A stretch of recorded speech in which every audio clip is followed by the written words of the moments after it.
Hello guys, इसके पहले video में हम लोग रिसर्च एप्टीट्यूड का 25 एमसीक्यू किए थे। तो अभी 25 के बाद से 50 क्वेश्चन करेंगे रिसर्च एप्टीट्यूड का। तो चलिए रेस स्टार्ट करते हैं। ऐतिहासिक सामग्री के स्रोतों में सम्मिलित नहीं किया जाता है। किसको सम्मिलित नहीं किया जाता है? तो प्राचीन पुस्तक को, प्राचीन भारत को, साक्षात्कार को, शिलालेख को। तो 25 का क्या हो जाएगा बताइए। 25 क्वेश्चन ये हम लोग कर चुके थे ऐसे। तो इसमें साक्षात्कार होगा, इसमें साक्षात्कार होगा। तो ये हम लोग कर चुके थे।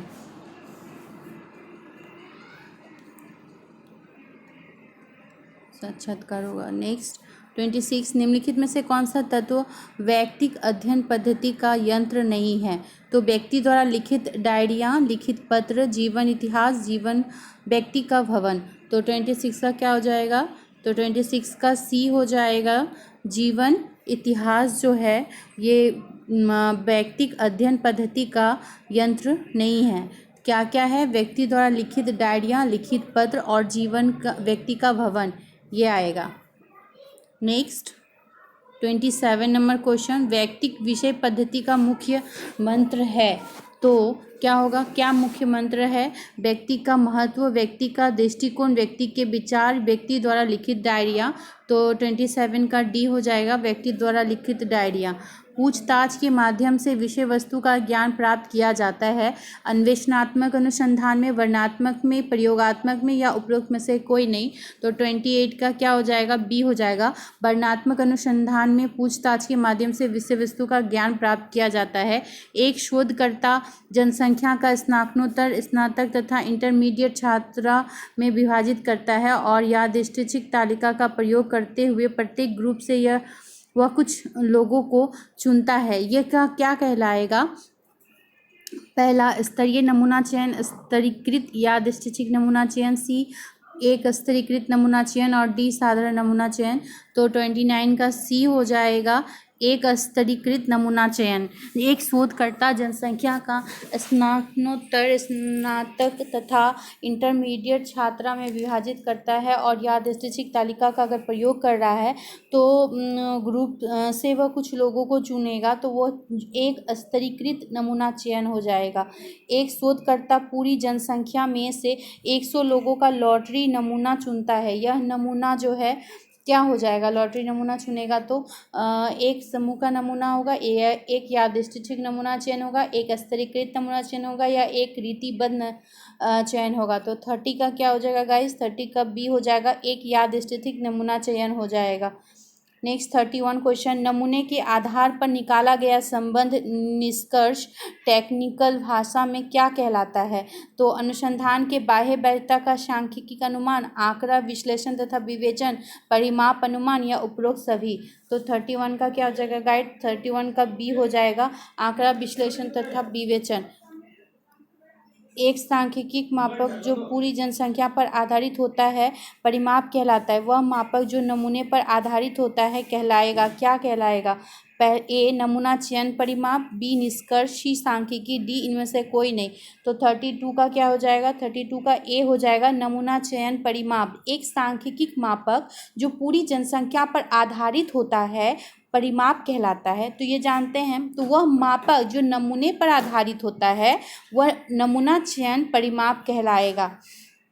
नेक्स्ट, वास्तविक तथ्यों के आधार पर एक आदर्श की स्थापना की जाती है। तुलनात्मक पद्धति में, प्रयोगात्मक पद्धति में, विपरीत निगमन पद्धति में या आदर्श विश्लेषण में। तो 33 का क्या हो जाएगा? 33 का सी हो जाएगा, विपरीत निगमन पद्धति में। व्यवहार और संबंधों की प्रकृति होती है, क्या होती है? रूढ़िवादी, अस्थायी, परिवर्तनशील या अपरिवर्तनशील, क्या होगी?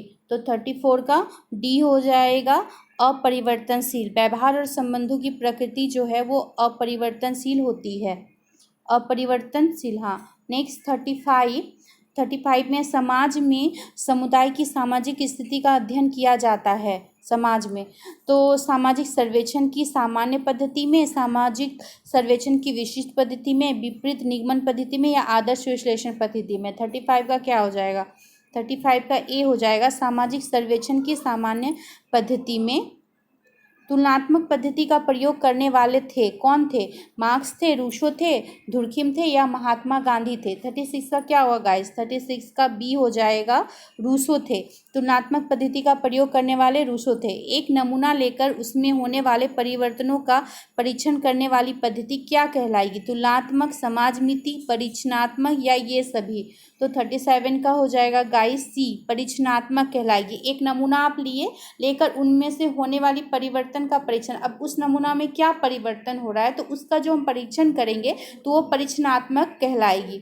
अनुसंधानकर्ता प्रत्युत्तर पाने के लिए उत्तरदाता की चापलूसी करे, उत्तरदाता को पत्र भेजकर उत्तर ना भेजने की अपील करे, उत्तरदाता को पत्र भेजकर उत्तर भेजने की अपील करे या उपरोक्त में से कोई नहीं होगा। तो 38 का बताइए क्या होगा? 38 का सी हो जाएगा, उत्तरदाता को पत्र भेजकर उत्तर भेजने की अपील करेगा अनुसंधानकर्ता। अवलोकन का विशिष्ट गुण क्या होता है? पहला, व्यवहार की चंचलता, व्यवहार की सफलता, व्यवहार की असफलता या व्यापार की शीतलता। तो 39 का क्या हो जाएगा? डी हो जाएगा, व्यवहार की शीतलता जो है वो अवलोकन की विशिष्ट गुण होती है। व्यक्तिक अध्ययन पद्धति में अनुसंधानकर्ता तटस्थ नहीं रह पाता, रुचि नहीं लेता, खोज में सफल नहीं होता या अनुसंधान संभव नहीं है। तो व्यक्तिक अध्ययन पद्धति में जो अनुसंधान करता होगा वो तटस्थ नहीं रह पाता है। 40 का। नेक्स्ट 41 सी, 41 में देखते हैं, जिस अवलोकन में नियंत्रित निरीक्षण का सम्मिश्रण होता है उसे क्या कहेंगे? सहभागी अवलोकन, असहभोगी अवलोकन, अर्धभागी अवलोकन या सामूहिक अवलोकन। तो 41 का क्या हो जाएगा? 41 का हो जाएगा सी, अर्धभागी अवलोकन। नेक्स्ट 42, प्राकल्पना की संरचना आवश्यक नहीं है। सर्वे अध्ययनों में, ऐतिहासिक अध्ययन में, नॉर्मेटिक अध्ययन में या प्रयोगात्मक अध्ययन में। 42 का क्या हो जाएगा? 42 का बी हो जाएगा, ऐतिहासिक अनुसंधान में प्राकल्पना की संरचना आवश्यक नहीं है। ऐतिहासिक अनुसंधान में आवश्यक नहीं है, लेकिन सर्वे अध्ययन में, नॉर्मेटिक अध्ययन में और प्रयोगात्मक अध्ययन में प्राकल्पना की संरचना की आवश्यकता होती है। नेक्स्ट 43, एक शोध समस्या को तभी सही ठहराया जा सकता है जब वह क्या? अनुसंधान करने योग्य हो, नई हो तथा कुछ वृद्धि ला सकती हो, उपयोगी हो तथा समय संगत हो या उपरोक्त सभी। 43 का क्या हो जाएगा? 43 का डी हो जाएगा, उपरोक्त सभी। एक शोधकर्ता समस्या को तभी ठहराया जा सकता है जब वह अनुसंधान करने योग्य होगा, नई हो तथा वृद्धि ला सकती हो, उपयोगी हो तथा समय संगत हो।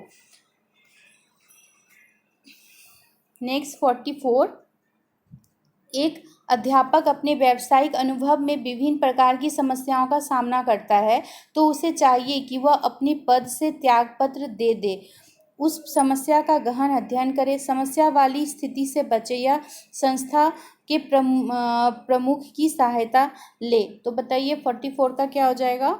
44 का बी हो जाए, उस समस्या का गहन अध्ययन करे।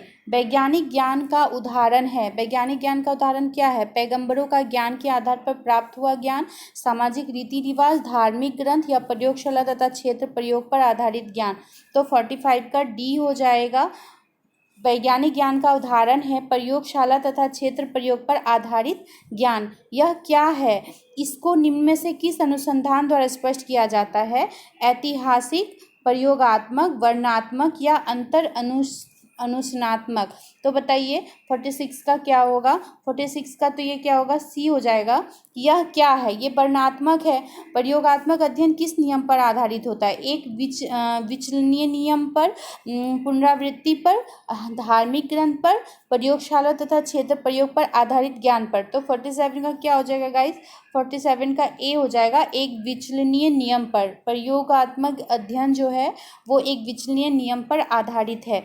नेक्स्ट 47 के बाद 48, निम्न प्रत्येक क्षेत्र में अनुसंधान लक्ष्य ज्ञान की व्यवस्थित और क्रमिक उन्नति को बढ़ावा देता है, परंतु आविष्कार बहुत कम होते हैं क्योंकि अनुसंधान एक निरंतर आलोचनात्मक खोज है। एक निश्चित माध्यम से ऊपर सोचना सामान्य नहीं है।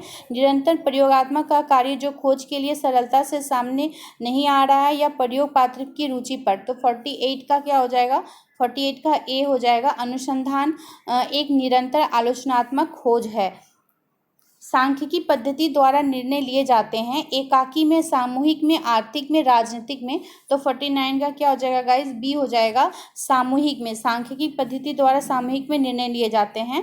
50 का मापदंडों की स्थापना करने वाली पद्धति का नाम क्या है? तो व्यक्तिक जीवन अध्ययन पद्धति, सांख्यिकी पद्धति, सामाजिक पद्धति, तुलनात्मक पद्धति। तो क्या हो जाएगा, सी हो जाएगा। मापदंडों की स्थापना करने वाली पद्धति का नाम होगा सामाजिक पद्धति।